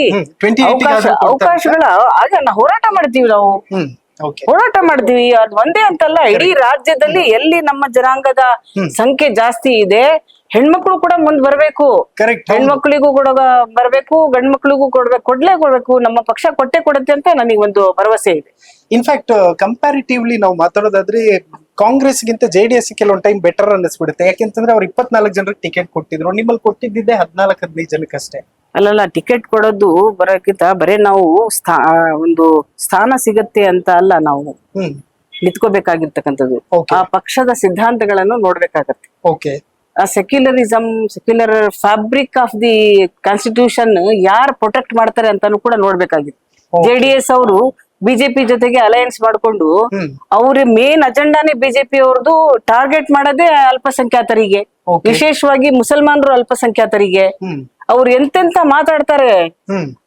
ನೀವು ಸಮಯಕ್ಕೆ ಸರಿಯಾಗಿ ನಮ್ಮ ತಿನ್ನೋ ಆಹಾರದ ಮೇಲೆ ಅವರಿಗೆ ಅವ್ರದ್ದು ಅಬ್ಜೆಕ್ಷನ್ ಇದೆ, ನಾವು ಧರಿಸುವ ಬಟ್ಟೆ ಮೇಲೆ ಅಬ್ಜೆಕ್ಷನ್ ಇದೆ ಅವರಿಗೆ, ನಮ್ಮ ಪ್ರಾರ್ಥನಾ ಮಂದಿರಗಳಿಗೆ ಅಬ್ಜೆಕ್ಷನ್, ಪ್ರಾರ್ಥನೆ ಆವರಣದಲ್ಲಿ ನಮ್ಮ ಸಣ್ಣ ವ್ಯಾಪಾರಸ್ಥರು ಏನ್ ವ್ಯಾಪಾರ ಮಾಡ್ತಾರೆ ಅದ್ರ ಮೇಲೆ ಅವ್ರ ಅಬ್ಜೆಕ್ಷನ್ ಇದೆ. ಅಂತ ಪಕ್ಷದ ಜೊತೆಗೆ ಇವು ಒಡಂಬಡಿಕೆ ಮಾಡ್ಕೊಂಡು ಇವ್ರು ಸರ್ಕಾರದಲ್ಲಿ ಭಾಗಿಯಾಗ್ತಾನೆ. ಅಂತ ಸರ್ಕಾರ ಏನಕ್ ಬೇಕ್ರಿ? ಆ ಅಧಿಕಾರ ತಗೊಂಡು ಎಂತ ಮಾಡ್ತೀರಾ? ನೆಮ್ಮದಿಯಾಗಿ ಜನರು ಸಮಾಜದಲ್ಲಿ ಇರ್ಬೇಕು. ಮನೆಯಲ್ಲಿ ಹೆಣ್ಮಕ್ಳು ಕಾಲೇಜಿಗೆ ಹೋಗ್ತಾರಲ್ಲ, ನೆಮ್ಮದಿಯಾಗಿ ಹೋಗ್ಬೇಕು, ಬರ್ಬೇಕು. ವಾತಾವರಣ ಇದ್ರೆ ಇದು ಆಹಾರ ಬದುಕ್ಸೋನು ದೇವ್ರು. ಹೆಂಗ್ ಬದುಕ್ಸ್ತಾನೆ ಅದೇ ತರಹದ ಅವನು ನಮಗೆ ಆಹಾರ ಬದುಕ್ಸ್ತಾನೆ. ನಮಗ್ ವಾತಾವರಣ ಬೇಕು. ಒಳ್ಳೆ ವಾತಾವರಣ ಬಿದ್ರೆ ಎಲ್ಲಾರು ಪ್ರೀತಿಯಿಂದ, ವಿಶ್ವಾಸದಿಂದ, ಸೌಹಾರ್ದತೆಯಿಂದ ಎಲ್ಲಾರು ಕೂಡ ಹಿಂದೂ, ಮುಸ್ಲಿಂ, ಸಿಖ್, ಇಸಾಯಿ ಎಲ್ಲಾರು ಒಗ್ಗಟ್ಟಾಗಿ ಬಾಳಿದ್ರೆ ಮಾತ್ರ ಅದೇನೇನಾದ್ರೂ ಕೊಡುತ್ತೆ ಆ ವಾತಾವರಣ ಅಂದ್ರೆ ಕೇವಲ ಕಾಂಗ್ರೆಸ್ ಪಕ್ಷ ಮಾತ್ರ ಕೊಡಕ್ ಸಾಧ್ಯ. ಹಾಗಾಗಿ ನಾವು ಅಧಿಕಾರ ಕೊಟ್ಬಿಡ್ತೀವಿ ಅಲ್ಲಿಗೆ ಅಂತ ಹೇಳಿ JDS ಜೊತೆಗೆ ಹೋಗಿ ಇದ್ ಮಾಡ್ತೀವಲ್ಲ, ಯಾರ ಜೊತೆಗೆ ಒಡಂಬಡಿಕೆ ಇದೆ, ಅವ್ರ ಇಂಟರ್ನಲ್ ಮೀಟಿಂಗ್ಸ್ ಏನಾಗತ್ತೆ, ಅವ್ರ ಬೈಠಕಲ್ಲಿ ಏನೇನ್ ಮಾತಾಡ್ತಾರೆ ಅದೆಲ್ಲ ತಿಳ್ಕೊಬೇಕು ನಾವು. ಸುಮ್ನೆ ತಪ್ಪು ದಾರಿಯಲ್ಲಿ ಅವ್ರು ನಮಗೆ ಹಿಂಗಿಂಗ್ ಹೇಳಿ ಪ್ರಚೋದನೆ ಮಾಡ್ತಾ ಇದಾರೆ ಅಂತ ಹೇಳ್ಬಿಟ್ಟು ಅವ್ರು ಒಳ್ಳೆಯವರು ಅಂತ ಅಲ್ಲ. ನಮ್ಗೆ ಏನಾದ್ರೂ ಈ ದೇಶದಲ್ಲಿ ಸಂವಿಧಾನ ಉಳಿಸ್ಬೇಕು ಅಂತಂದ್ರೆ ಕಾಂಗ್ರೆಸ್ ಪಕ್ಷದಿಂದ ಮಾತ್ರ ಸಾಧ್ಯ. ಈ ದೇಶದಲ್ಲಿ ಎಲ್ಲಾ ಶೋಷಿತ ವರ್ಗದವರಿಗೆ, ಹಿಂದುಳಿದ ವರ್ಗದವರಿಗೆ ಸಾಮಾಜಿಕವಾಗಿ ನ್ಯಾಯ ಏನಾದ್ರೂ ಕೊಟ್ಟು ಅವ್ರು ಬದುಕೋಕೆ ಒಂದು ಜೀವನ ಕೊಡತ್ತಂದ್ರೆ ಕೇವಲ ಕಾಂಗ್ರೆಸ್ ಪಕ್ಷ ಮಾತ್ರ. ಆ ಸಂವಿಧಾನದ ಪ್ರಕಾರ ನಡ್ಕೊಂಡು ಹೋಗುತ್ತೆ ಅಂದ್ರೆ ಕಾಂಗ್ರೆಸ್ ಪಕ್ಷ ಮಾತ್ರ. ಹಾಗಾಗಿ ನಾವೆಲ್ಲರೂ ಕೂಡ ಬರೇ ಕೇವಲ ನಾನು ಮುಸಲ್ಮಾನರು ಅಂತ ಹೇಳಲ್ಲ, ಎಲ್ಲಾ ಜನಾಂಗದವರು ಕೂಡ ನೋಡಿ. ಈಗ ನಮಗೆ ಹಿಂದುಳಿದ ವರ್ಗ ಅಂತ ಹೇಳ್ತೀವಿ. ಹಿಂದುಳಿದ ವರ್ಗದಲ್ಲಿ ನಮ್ಮ ರಾಜ್ಯದಲ್ಲಿ ಲಿಂಗಾಯಟ್ಸ್ ಕೂಡ ಆರ್ಥಿಕವಾಗಿ ಹಿಂದುಳಿದಿರೋ ಅವರು ಕೂಡ ಇದ್ದಾರೆ, ಒಕ್ಕಲಿಗ ಜನಾಂಗಕ್ಕೆ ಸೇರಿರ್ತಕ್ಕಂಥ ಅವರು ಕೂಡ ಇದ್ದಾರೆ.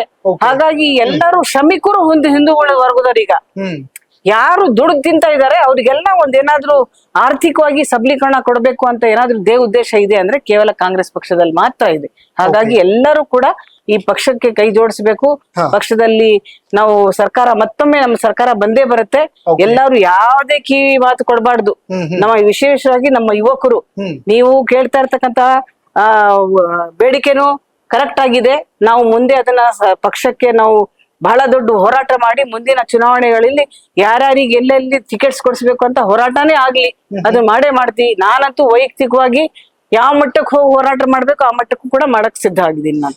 ಎಲ್ಲೋ ಒಂದು ಕಡೆ ನಿಮ್ಮನ್ನೇ ಎತ್ತಿ ಕಟ್ಟಿ ನಿಮ್ಮಲ್ಲೇ ಒಡಕನ್ನ ಮೂಡಿಸಿ ಸಮುದಾಯಕ್ಕೆ ದೊಡ್ಡ ಲಾಸ್ ಅನ್ನ ಮಾಡುವಂತ ಪ್ರಯತ್ನಗಳು, ಸಂಚುಗಳು ನಡೀತಾ ಇದೆಯಾ?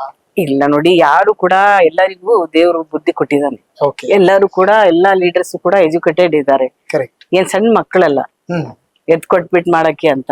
ನೋಡಿ, ನಮ್ಮ ಪಕ್ಷ ನಮಗೆ ಒಂದು ಚೌಕಟ್ಟಲ್ಲಿ ಎಲ್ಲದನ್ನ ಹೇಳ್ಕೊಟ್ಟಿರತ್ತೆ. ಓಕೆ, ಹೇಗ್ ನಡೆಯಿರ್ಬೇಕು, ಯಾವ ತರ ಪಕ್ಷದ ಸಿದ್ಧಾಂತಗಳು ಜನರಿಗೆ ತಲುಪಿಸ್ಬೇಕು, ನಾವು ಅದನ್ನ ಯಾವ ತರ ಮಾಡ್ಬೇಕು. ಇದು ಯಾರ ಮೇಲೂ ಎತ್ಕಟ್ಟಲ್ಲ, ಯಾರು ಡಿವೈಡ್ ಮಾಡಲ್ಲ. ಬ್ರಿಟಿಷ್ ಕಾಲದಕ್ಕೆ ಹೋಯ್ತದು ಡಿವೈಡ್ ಅಂಡ್ ರೂಲ್ ಪಾಲಿಸಿ ಅವ್ರದ್ದು. ಬಿಜೆಪಿ ಅವ್ರು ಮಾಡ್ತಾ ಇರ್ತಕ್ಕಂಥದ್ದು ಹಿಂದೂ ಮುಸ್ಲಿಂ ಯಾರ್ದು ಬಣ ಹೇಳ್ಕೊಡ್ತಾ ಇರೋದು, ಮಂದಿರ್ ಮಸ್ಜಿದ್ ಬಿಜೆಪಿ ಅವ್ರು ಹೇಳ್ಕೊಡ್ತಾ ಇರೋದು. ಹಿಂದೂ ಮುಸ್ಲಿಂ ಅಂತ ಮಾತಾಡಿದ ತಕ್ಷಣ ಹಿಂದೂಗಳು ಎಲ್ಲರೂ ಕೂಡ ಒಟ್ಟಾದ್ರೆ ಒಟ್ಟಾಗಕ್ಕೆ ಬಿಡಲ್ಲ ಅವರು. ಏನಾದ್ರೂ ಈ ದೇಶದಲ್ಲಿ ಹಿಂದೂಗಳಿಗೆ ಖತ್ರ ಇದೆ ಅಂತಂದ್ರೆ ಬಿಜೆಪಿಯಿಂದ ಮಾತ್ರ ಖತ್ರ, ಬೇರೆಯವರು ಯಾರಿಂದಲೂ ಖತ್ರ ಇಲ್ಲ. ಓಕೆ, ಬಿಜೆಪಿಯಿಂದ ಹಿಂದೂಗಳಿಗೆ ಖತ್ರ, ಕಾಂಗ್ರೆಸ್ ಇಂದ ಮುಸ್ಲಿಮರಿಗೆ ಖತ್ರ. ಏನ್ ಕಾಂಗ್ರೆಸ್ ಇಂದ ಹಿಂದೂಗಳು ಒಂದ್ ಟಿಕೆಟ್ ಕೊಟ್ಲಿಲ್ಲ ಅಂತ ತಕ್ಷಣ ಆತರ ಒಂದು ತೀರ್ಮಾನಕ್ಕೆ ಬರೋದು ಕಷ್ಟ. ಅದು ಒಂದ್ ಟಿಕೆಟ್ ಕೊಟ್ಟಿಲ್ಲ ಅಂತ ಹೇಳಿ ಆತರ ತೀರ್ಮಾನಕ್ಕೆ ಬರೋದು ಕಷ್ಟ. ಹಿಂದೆ ನೋಡಿ, ನಾವೆಲ್ಲ ಒಗ್ಗಟ್ಟಾಗಿರ್ಬೇಕು. ಕರೆಕ್ಟ್. ನಾವು ಒಗ್ಗಟ್ಟಾಗಿ ಎಲ್ಲರೂ ಯುವಕರು ಒಗ್ಗಟ್ಟಾಗಿ ನಮ್ಮ ಆರ್ಥಿಕ ಸುಧಾರಣೆಗೋಸ್ಕರ ಸರ್ಕಾರದಲ್ಲಿ ಇರ್ತಕ್ಕಂಥ ಯೋಜನೆಗಳನ್ನ ಅದನ್ನ ಉಪಯೋಗ ಮಾಡ್ಕೋಬೇಕು. ಕರೆಕ್ಟ್. ಬರೀ ಕೇವಲ ನಾವು ಪಕ್ಷಕ್ಕೆ ಟಿಕೆಟ್ ಕೊಡ್ಬೇಕು ಅದನ್ನೇ ಒಂದಿರ್ಬೇಡು. ಅದು ಚುನಾವಣೆಯಲ್ಲಿ ಕೇಳೋದು ಸಹಜ, ಅದು ಕೇಳ್ಬೇಕು. ತದನಂತರ 5 ವರ್ಷ ಇರೋ ಅವಧಿಯಲ್ಲಿ ಸರ್ಕಾರ ರೂಪಿಸಿರ್ತಕ್ಕಂಥ ಕಾರ್ಯಕ್ರಮಗಳನ್ನ ನಾವು ಜಾರಿಗೊಳಿಸ್ತಾ ಇದೆಯಲ್ಲ ಸರ್ಕಾರ, ಅದನ್ನ ಉಪಯೋಗ ಪಡ್ಕೋಬೇಕು. ನಾವು ನಮಿಗೋಸ್ಕರ ಅಷ್ಟೆಲ್ಲ ಯೋಜನೆಗಳು ಮಾಡಿದೆ ಸರ್ಕಾರ, ನಾವು ಅದನ್ನ ಉಪಯೋಗಿಸ್ಕೋಬೇಕಾದ್ರೆ ಹಾಗಾಗಿ ಬಜೆಟ್ ಹಂಗೆ ಉಳ್ಕೊಳ್ಳುತ್ತೆ.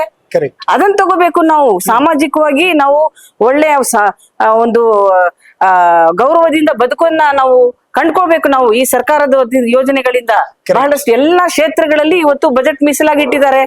SC/STಸಿಗೆ, ಮೈನಾರಿಟೀಸಿಗೆ, ಹಿಂದುಳಿದ ವರ್ಗದವರಿಗೆ. ಅದನ್ನ ನಾವು ನಮ್ಮ ಜವಾಬ್ದಾರಿ, ಅದು ಯುವಕರು ತಿಳ್ಕೋಬೇಕು, ಅದನ್ನೆಲ್ಲ ಉಪಯೋಗ ಮಾಡ್ಕೋಬೇಕು. ನಾವು ಆರ್ಥಿಕವಾಗಿ ಸದೃಢರಾಗ್ಬೇಕು ನಾವು. ಬಟ್ ಈ ಬಜೆಟ್ ವಿಚಾರದಲ್ಲೂ ಕೂಡ ಬಹಳ ನನಗೆ ಆಕ್ರೋಶ ಇರೋದೇನು ಅಂತಂದ್ರೆ 1% ಕೂಡ ಮುಸಲ್ಮಾನ್ ಕಮ್ಯುನಿಟಿಗೆ ಕೊಡ್ತಾ ಇಲ್ವಲ್ಲ ಅಂತ. ಯಾಕೆಂತಂದ್ರೆ 4 ಲಕ್ಷ ಕೋಟಿಗೂ ಅಧಿಕ ಇರುವಂತ ಬಜೆಟ್ ನ ಮಂಡಿಸ್ತೀವಿ, ಅದ್ರಲ್ಲಿ ಸಿಗೋದು 4,500 ಕೋಟಿ ಅಷ್ಟೇ ಮುಸಲ್ಮಾನರಿಗೆ ಸಿಗುತ್ತೆ. ನೋಡಿ, ಅದನ್ನ ಡಿಫೆಂಡ್ ಮಾಡ್ಕೊಳಕ್ ಇಲ್ಲ, ಅದನ್ನೆಲ್ಲ ಬ್ರದರ್ಸ್ ಬಜೆಟ್. ಅವ್ರು ನೋಡ್ರಿ, ಬಿಜೆಪಿ ಅವರು ಇದೇ ತರದ ಈ ಸಣ್ಣ ಬೇಸ್ಲೆಸ್ ಮಾತುಗಳಲ್ಲಿ ಹೇಳಿ ಸಮಾಜನ ಹೊಡಕ್ ಮಾಡ್ತಾರೆ. ನೋಡಿ, ಒಂದು ಪಂಚ್ ಗ್ಯಾರಂಟಿ ಯೋಜನೆಯಲ್ಲಿ ಮುಸಲ್ಮಾನರು ಹೆಣ್ಮಕ್ಳು ತಗೊಳ್ತಾ ಇಲ್ವಾ? ಎಲ್ಲ 5 ಗ್ಯಾರಂಟಿಯಲ್ಲಿ ಗೃಹಲಕ್ಷ್ಮಿ ತಗೊಳ್ತಾ ಇದ್ದಾರೆ, ಪ್ರವಾಸ ಮಾಡ್ತಾ ಇದ್ದಾರೆ, ಕರೆಂಟ್ ಬಿಲ್ ಕಟ್ಕೊಳ್ತಾ ಇದ್ದಾರೆ, ಮಕ್ಕಳಿಗೆ ಡಿಪ್ಲೊಮಾ ಹೋಲ್ಡರ್ಸ್ ಅವ್ರಿಗೆ ಗ್ರಾಜುಯೇಟ್ಸ್ ಅವ್ರಿಗೆ ತಗೊಂಡಿದ್ದಾರೆ, ಅನ್ನಭಾಗ್ಯ ಸ್ಕೀಮ್ಸ್. ಅದ್ರಲ್ಲಿ ನಮ್ಮಲ್ಲಿ ಕನಿಷ್ಠ 40% ಮುಸ್ಲಿಮ್ಸ್ ಇಲ್ವಾ ಲೇಡೀಸ್? ಮಹಿಳೆಯರ ಆರ್ಥಿಕ ಸಹಾಯ ಮಾಡ್ತಾ ಇದ್ದಾರೆ ಅಂದ್ರೆ ಆ ಕುಟುಂಬಕ್ಕೆ ಸಹಾಯ ಮಾಡ್ದಂಗೆ. ಬರೀ ಅವ್ರ ಪಾಕೆಟ್ ಮನಿ ಆ ಹೆಣ್ಮಕ್ಳಿಗೆ ಮಾತ್ರ ಹೋಗ್ತಾ ಇಲ್ಲ. ಅದೇ 8-10 ಸಾವಿರ ಅವ್ರನ್ನೇ ಕೇಳ್ಬೇಕಿತ್ತು, ಯಜಮಾನ್ರಿಗೆ ಕೇಳ್ಬೇಕಿತ್ತು, ಕೊಡಿ ನಮಗೆ ಇಷ್ಟೆಲ್ಲ ಖರ್ಚಿದೆ ಅಂತ. ಈ ಒಟ್ಟಾರೆ ಒಂದು ಕುಟುಂಬದ ಆರ್ಥಿಕ ಸ್ಥಿತಿಯನ್ನ ಗಟ್ಟಿಗೊಳಿಸಿದ್ದಾರೆ ಅಂದ್ರೆ ಬಜೆಟ್ ಮೂಲಕನೇ ಮಾಡಿರ್ತಕ್ಕಂಥದ್ದು. ಅದಕ್ಕೆ ಇದು ಹೊರತು ಇಷ್ಟು 52,000 ಕೋಟಿ ಹಣವನ್ನು ಕೊಟ್ಟಿದ್ದಾರೆ ಅಂದ್ರೆ ಅದನ್ನ ಅದ್ರಲ್ಲಿ ಮುಸಲ್ಮಾನರ ಪಾತ್ರ ಇಲ್ವಾ? ಹಿಸ್ಸ ಇಲ್ವಾ ಅದ್ರಲ್ಲಿ? ಎಲ್ಲ ಜನಾಂಗ ಕೊಟ್ಟಿದ್ದಾರೆ. ಅದನ್ನೆಲ್ಲ ಸುಮ್ನೆ ನಾವು ಜನರಿಗೆ ತಪ್ಪು ತಿಳುವಳಿಕೆಯನ್ನ ಹೇಳಿ ನಮಗೆ ಕೊಡ್ಬೇಕು. ಇನ್ನು ನಾವು ಡಿಮ್ಯಾಂಡ್ ಮಾಡೋಣ, ಇನ್ನೂ ಕೊಡ್ಬೇಕು, ಮುಂದಿನ ದಿನಗಳಲ್ಲಿ ಕೊಡ್ಬೇಕು ಅಂತಾನು ಕೂಡ ನಾನೇ ಪ್ರೀ ಬಜೆಟ್ ಮೀಟಿಂಗ್ ಅಲ್ಲಿ ನೀವು ಆ ಟೈಮಲ್ಲಿ ಹೇಳಿದ್ರಿ ಸರ್ 5,000 ಬಜೆಟ್ ಕೊಡ್ತೀನಿ ಅಂತ ಹೇಳಿ, ನೀವು ಕೊಡ್ಲಿಲ್ಲ ಅಂದ್ರೆ ಕೊಡ್ತೀನಿ ಅಂತಾನು ಕೂಡ ಹೇಳಿ ಪ್ರೀ ಬಜೆಟ್ ಮೀಟಿಂಗ್ ಅಲ್ಲಿ ಕೊಡ್ತೀವಿ, ಇದನ್ನು ಕೂಡ ಬಜೆಟ್ ಅಲ್ವೇ ನಮ್ಮ ಗ್ಯಾರಂಟಿ ಅಂತಾನು ಕೂಡ ಹೇಳಿದ್ದಾರೆ. ಬಟ್ ನಮಗೆ ನಮ್ಮ ಪಕ್ಷದ ಮೇಲೆ ಭರವಸೆ ಇದೆ, ನಮ್ಮ ಸರ್ಕಾರದ ಮೇಲೆ ಭರವಸೆ ಇದೆ. ಮುಂದಿನ ಒಂದು ಬಜೆಟ್ ಅಲ್ಲಿ ಅತಿ ಹೆಚ್ಚಿನ ಒಂದು ನಮ್ಮ ಜನಾಂಗಕ್ಕೆ ಒಂದು ಬಜೆಟ್ ಅನ್ನ ಇನ್ಕ್ರೀಸ್ ಮಾಡೇ ಮಾಡ್ತಾರೆ. ಓಕೆ, ಈಗ ಬಹುದೊಡ್ಡ ಚರ್ಚೆ ನಡೀತಾ ಇರೋದು ಯಾರೆಲ್ಲ ದಾವಣಗೆರೆ ದಕ್ಷಿಣಕ್ಕೆ ಬಂದಿದ್ರು ಮುಸಲ್ಮಾನ್ ಲೀಡರ್ಗಳು ಕಾಂಗ್ರೆಸ್ನ ಪರ ವೋಟ್ ಕೇಳೋದಕ್ಕೆ, ಅವ್ರದೆಲ್ಲ ಒಂದು ಲಿಸ್ಟ್ ಮಾಡ್ಕೊಳ್ಳಿ, ಅವ್ರ ಏರಿಯಾದಲ್ಲಿ ಅವ್ರಿಗೆ ಪಾಠ ಕಲಿಸ್ಬಿಡೋಣ, ಸೋಲಿಸ್ಬಿಡೋಣ, ಮೀರ್ ಸಾಧಿಕರು ಅವ್ರೆಲ್ರು ಅಂತ. ನೋಡಿ, ಅದೆಲ್ಲ ನಾವೇನ್ ತಿಳ್ಕೊಳ್ತೀವಿ ಅಂದ್ರೆ ನನ್ನಿಂದ ಈ ಪ್ರಪಂಚ ಅಂತ ತಿಳ್ಕೊಳ್ತೀವಿ. ಮನುಷ್ಯರು ನಾವು ಹುಟ್ಟ ಮೇಲೆ ನಾನು ಎಲ್ಲಿ ಹುಟ್ಟಬೇಕು ಅಂತ ತೀರ್ಮಾನ ಮಾಡೋನು ಅವನು, ಯಾರ ಹೊಟ್ಟೆಯಲ್ಲಿ ಹುಟ್ಟಬೇಕು ಅಂತ ತೀರ್ಮಾನ ಮಾಡೋನು ಅಲ್ಲ. ಮತ್ತೆ ನನ್ನ ಹಣೆ ಬರ ಬರೆಯೋನು ಅವನೇ. ಅವನು ನಾವು ತಿಳ್ಕೊಂಡಿದೀವಿ, ಒಂದು ಗಿಡದ ಒಂದು ಎಲೆನೂ ಕೂಡ ಏನಾದ್ರು ಉದುರ್ಬೇಕು ಅಂತಂದ್ರೆ ಅವನ ಅದೇ ಶೈಲದಲ್ಲೇ ಉದುರಲ್ಲ ಅಂತ ನಾವು ಎಲ್ಲರೂ ನಂಬ್ಕೊಂಡಿರ್ತಕ್ಕಂಥದ್ದು.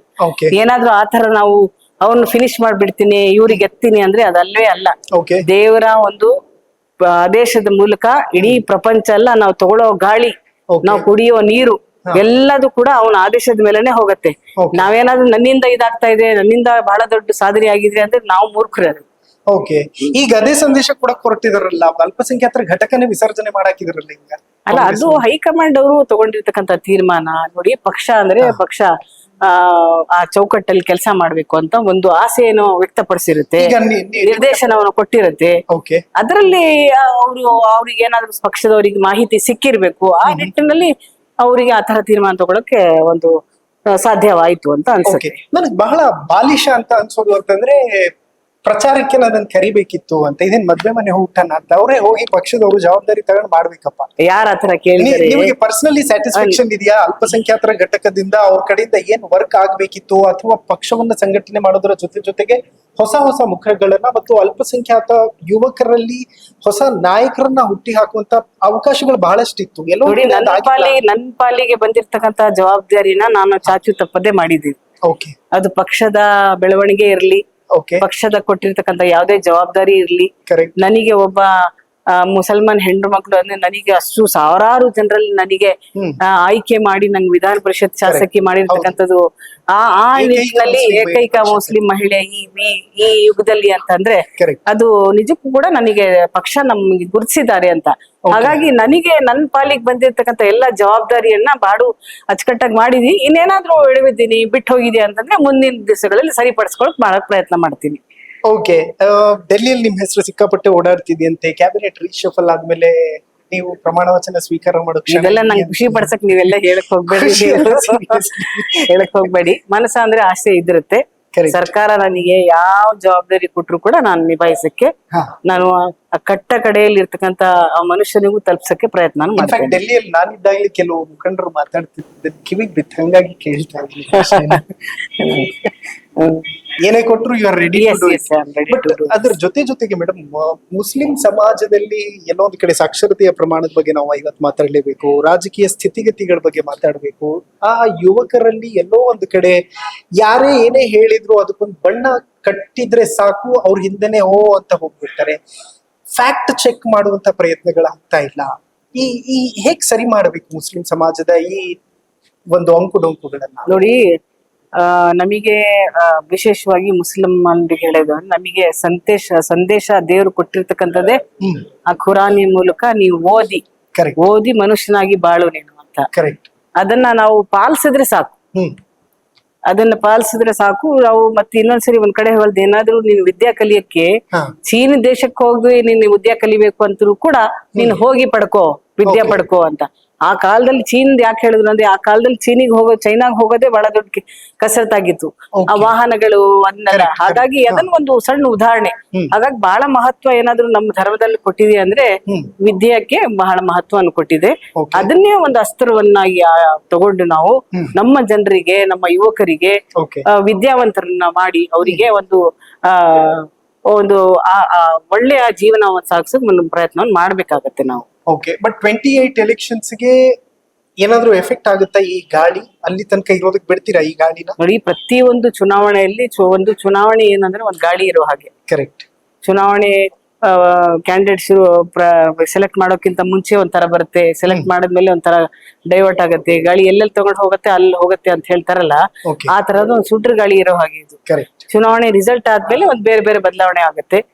ಆಮೇಲೆ ಜನರು ನೋಡಿ, ಮನುಷ್ಯ ಅಂದ್ರೆ ಅವನದೇ ಆದ ಹಲವಾರು ಸಮಸ್ಯೆಗಳಿರುತ್ತೆ. ಅವ್ನ ಸಮಸ್ಯೆನ ಇದನ್ನೇ ಒಂದು ಹೊಟ್ಕೊಂಡು ಓಡಾಡಲ್ಲ ಅವ್ನ ಜನ.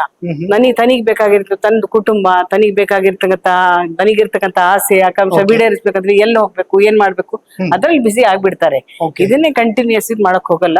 ಬಟ್ ಆದ್ರೂ ಕೂಡ ನಮ್ಮ ಜನಾಂಗಕ್ಕೆ ಆಗಿರ್ತಕ್ಕಂಥ ಅನ್ಯಾಯ ಮುಂದಿನ ದಿನಗಳಲ್ಲಿ ಸರಿಪಡಿಸಕ್ ಪ್ರಯತ್ನ ಮಾಡೋಣ. ಫೈನಲ್ ಕ್ವಶನ್ ಮೇಡಮ್, ಈ ಇಡೀ ದಾವಣಗೆರೆ ದಂಗಲ್ ನಲ್ಲಿ ಹೀರೋ ಯಾರು, ವಿಲನ್ ಯಾರು, ಮತ್ತು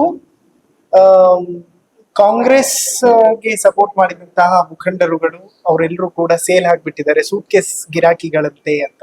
ಅದೆಲ್ಲ ಶುದ್ಧ ಸುಳ್ಳು. ಸಾದಿಕ್ ಪೈಲ್ವಾನ್ ನಮ್ಮ ಪಕ್ಷದ ಕಾರ್ಯಕರ್ತ, ಎಂತದಿಲ್ಲ ಸುಳ್ಳು. ಅವನಿಗೆ CM ನೇರವಾಗಿ ಮಾತಾಡಿದ್ರು, ನಾನು ಇದೀನಪ್ಪ, ನನ್ನ ಎದುರುಗಡೆ ನಾನೇ ಫೋನ್ ಮಾಡಿ ಕೊಟ್ಟಿದ್ದವರಿಗೆ. ನನಗೆ ನಾನು ದಾವಣಗೆರೆ ಇನ್ಚಾರ್ಜ್ ಇದ್ದೆ, 3 ವರ್ಷ ಅಲ್ಲಿ ಕೆಲಸ ಮಾಡಿದ್ದೆ. ಸಾದಿಕ್ ಪೈಲಾನ್ ನಂಬರ್ ನನ್ನ ಹತ್ರ ಇತ್ತು, ನನ್ನ ಸಂಪರ್ಕದಲ್ಲಿದ್ದ ಅವನು. ಯಾರು ಮಾತಾಡ್ಬೇಕು ಅಂತ ಇದ್ದಾಗ ನಾನೇ ಫೋನ್ ಮಾಡಿ ಮುಖ್ಯಮಂತ್ರಿ ಕೊಟ್ಟೆ. ಅವನು ಆಯ್ತು ಬಿದಿ ಬೆಳಗ್ಗೆ ತೆಗಿತೀನಿ ನಾನು ಅಂತಂದ.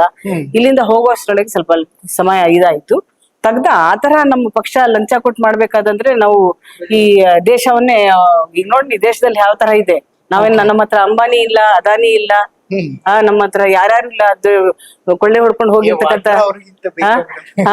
ಕೊಳ್ಳೆ ಹೊಡ್ಕೊಂಡು ಹೋಗಿದಾರಲ್ಲ, ಅವು ಅಂತವ್ರು ಯಾರು ನಮ್ಮ ಹತ್ರ ಇಲ್ಲ. ನಮ್ಮ ಹತ್ರ ದುಡ್ಡು ಇಲ್ಲ. ನಮ್ಮ ಪಕ್ಷ ಅವರಿಗೆ ಕನ್ವಿನ್ಸ್ ಮಾಡಿದ್ರಲ್ಲ, ಆ ಟೈಮಲ್ಲಿ ಏನಾದ್ರು ಪ್ರಾಮಿಸ್ ಮಾಡಿದಾರ? ಅಲ್ಲ, ಕನ್ವಿನ್ಸ್ ಮಾಡ್ಬೇಕಾಗತ್ತೆ ನಾವು. ಮುಂದಿನ ದಿನಗಳಲ್ಲಿ ಪಕ್ಷ ನಿಮ್ಮ ಕೈ ಬಿಡಲ್ಲ, ನಿಮ್ ಕೈ ಹಿಡದೆ ಇಡತ್ತೆ ಅಂತ ಹೇಳಿದ್ದಾರೆ. ಆ ಪಕ್ಷದವರಿಗೆ, ವರಿಷ್ಠರಿಗೆ, ಯಾರಿಗೆ ಜವಾಬ್ದಾರಿ ಕೊಟ್ಟಿದ್ದಾರೆ ಅವ್ರು ಕನ್ವಿನ್ಸ್ ಆಗಿದ್ದಾರೆ. ಅವ್ರು ಏನ್ ಹೇಳಿದ್ರು, ನನಗೇನು ಬೇಡ, ಇಷ್ಟು ದೊಡ್ಡವ್ರು ನೀವೆಲ್ಲ ಬಂದು ನನಗೆ ಗೌರವ ಕೊಡ್ತಾ ಇದ್ದೀರಲ್ಲ, ಅದೇ ಸಾಕು ನನಗೆ. ನಾನು ಕೂಡ ಪಕ್ಷದ ಶಿಸ್ತಿನ ಸಿಪಾಯಿಯಂತೆ ಕೆಲಸ ಮಾಡ್ತೀನಿ ಅಂತ ಒಪ್ಕೊಂಡಿದ್ದಾನೆ. ಈಗ ಈ ಸಮುದಾಯ ಮತ್ತು ಕಾಂಗ್ರೆಸ್ ಪಕ್ಷದ ಮಧ್ಯೆ ಒಡಕು ಮೂಡಿಸುವಂತಹ ಪ್ರಯತ್ನಗಳಾಯ್ತು. ಸ್ವಹಿತಾಸಕ್ತಿಗಾಗಿ ಈ ತರದೊಂದು ಪಿತೂರಿ ಮಾಡಿದ್ರ ಯಾರಾದ್ರೂ? ಏನಿಲ್ಲ, ಯಾರ್ದು ಇಂಥದ್ದು ಇಲ್ಲ. ಎಲ್ಲ ಚುನಾವಣೆಯಲ್ಲಿ ಇದೆಲ್ಲ ಉದ್ಭವ ಆಗೇ ಆಗತ್ತೆ, ಮತ್ತೆ ಹಾಗೆ ಸರಿ ಹೋಗತ್ತೆ. ಎಲ್ಲರೂ ಕೂಡ ಸಾಮೂಹಿಕ ನಾಯಕತ್ವ ತಗೊಂಡು ಎಲ್ಲರೂ ಕೂಡ ಹೋಗಿ ಸರ್ಕಾರ ಪಕ್ಷ ಕೊಟ್ಟಿರ್ತಕ್ಕಂಥ ಜವಾಬ್ದಾರಿ, ಸಲೀಂ ಅಹಮದ್ ಇರ್ಲಿ, ರಿಜ್ವಾನ್ ಅರ್ಷದ್ ಇರ್ಲಿ, ಪಠಾಣ್ ಇರ್ಲಿ, ಹಾರಿಸ್ ಇರ್ಲಿ, ತನ್ವಿ ಸೇಠ್ ಇರ್ಲಿ, ನಾನ್ ಇರ್ಲಿ, ಎಲ್ಲರೂ ಕೂಡ, ಎಲ್ಲ ಬೋರ್ಡ್ಸ್ ಕಾರ್ಪೊರೇಷನ್ ಚೇರ್ಮನ್ಸ್ ಇರ್ಲಿ, ಎಲ್ಲರೂ ಕೂಡ ಹೋಗಿ ಪಕ್ಷಕ್ಕೋಸ್ಕರ ದುಡಿದಾರೆ. ನಮ್ಮ ಪಕ್ಷ ಗೆಲ್ಲುತ್ತೆ. ಬಟ್ ಈ ಎಲ್ಲಾ ಗೊಂದಲಗಳಿಗೂ ಒಂದು ತೆರೆ ಫೈನಲಿ ಬೀಳುತ್ತೆ.